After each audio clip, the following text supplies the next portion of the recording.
Ayan.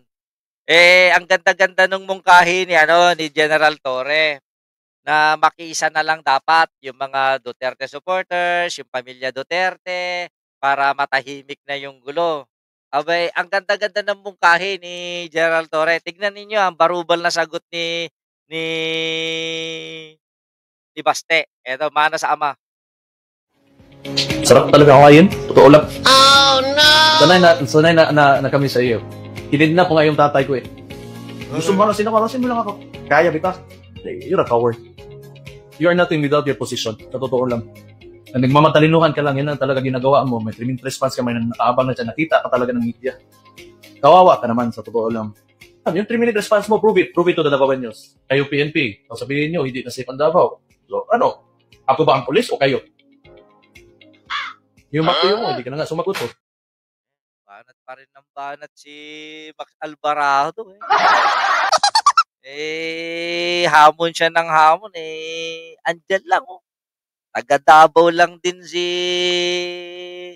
Gerald Torre pero hindi naman kinidnap. Sinasabi niya kinidnap mo naman ng tatay ko. Putang ina, gago ka. Alam palang kinidnap. Anong ginawa mo para ipagtanggol yung tatay mo? Bakit hindi mo sinugod si Torre?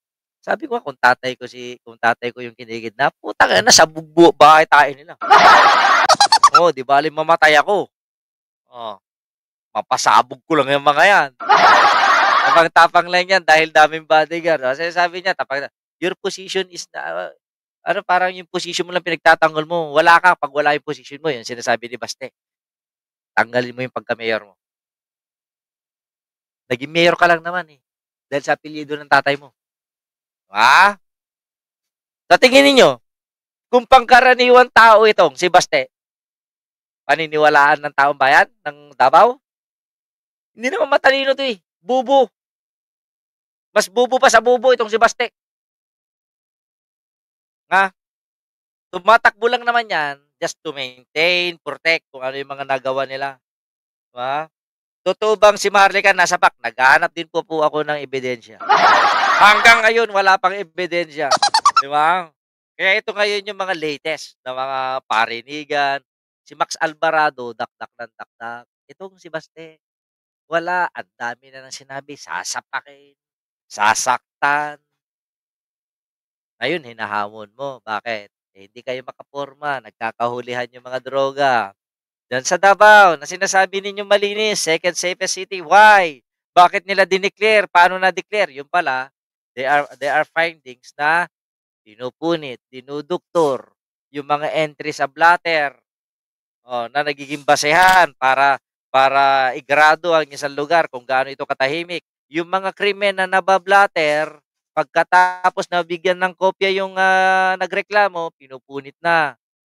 Pagdating sa kaso, teknikalidad.